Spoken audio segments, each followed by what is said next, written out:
One of the things that's one of the most powerful, potent interferences in your life is inside your body are other people.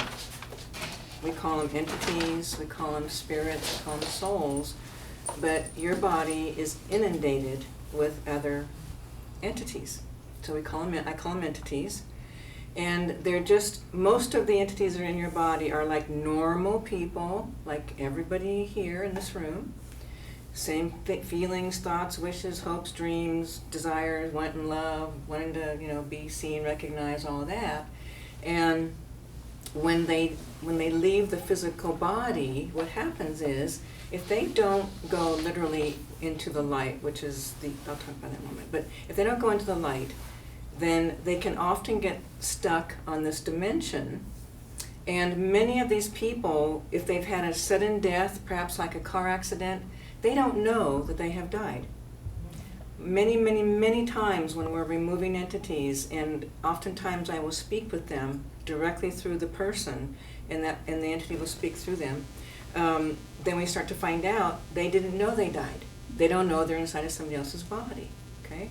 So when you have multiple people inside of you, I guarantee you, your thoughts and your feelings, your addictions, your desires, your beliefs are all profoundly affected by these other people inside of your physical body.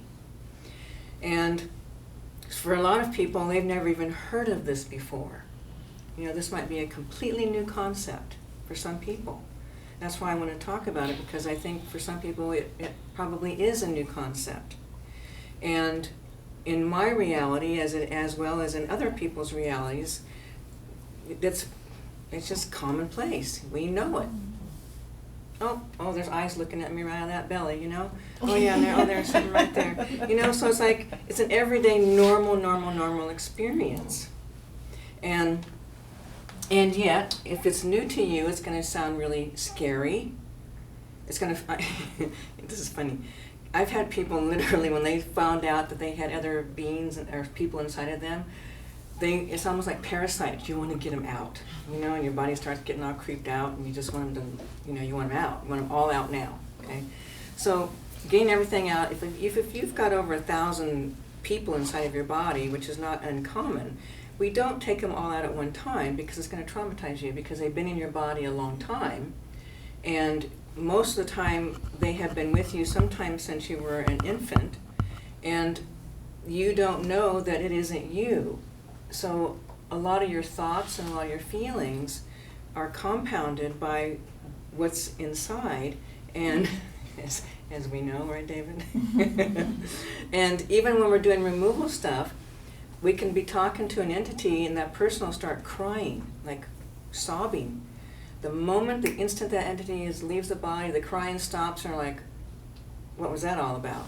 Because they were crying, feeling the feelings, and it wasn't their feelings. Okay?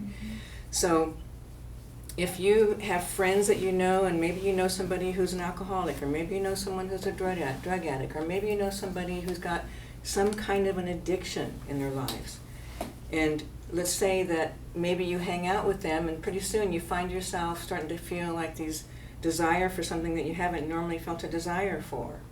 You could be taking on some of their entities, or you can already have them inside of you, and they're getting awakened because they're hanging with somebody who's got entities inside of them that's activating those entities.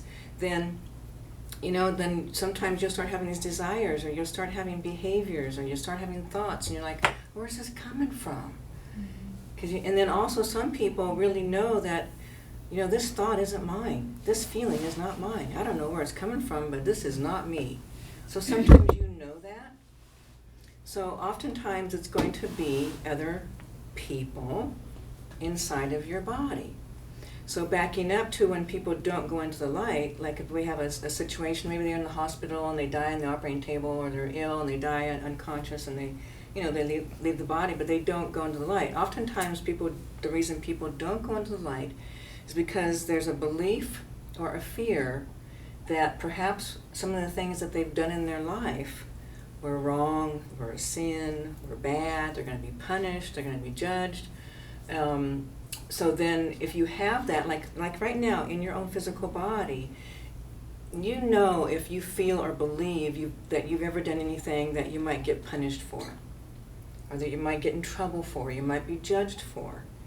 And it can be simple things like maybe as a kid you stole something, or maybe you lied, or maybe you lie right now, or maybe you've cheated people, So on some level, you're going to feel inside your own self that come Judgment Day, because we all have a belief that there's a Judgment Day, because it's been ingrained in our society for eons of time. So even if you have no religious background and weren't raised, you're still going to get it because it's everywhere. It permeates our energy field.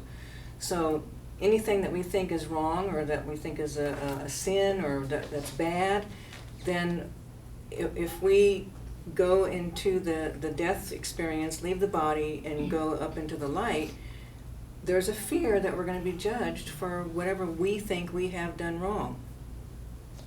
In my world, and in many people that have the same awarenesses that I do, there is no right or wrong.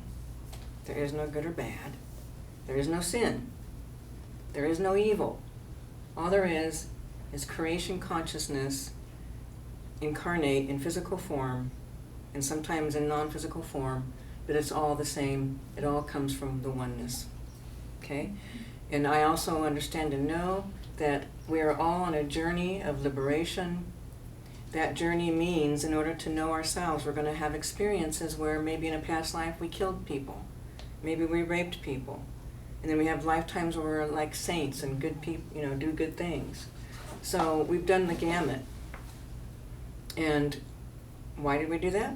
How can you know all that is? How can you be free of judgments and condemnations unless you yourself know what it feels like to be in all different facets of life, all different shoes, all different circumstances with life? You cannot. All we're doing is knowing ourselves. We're having experiences. That's all it is.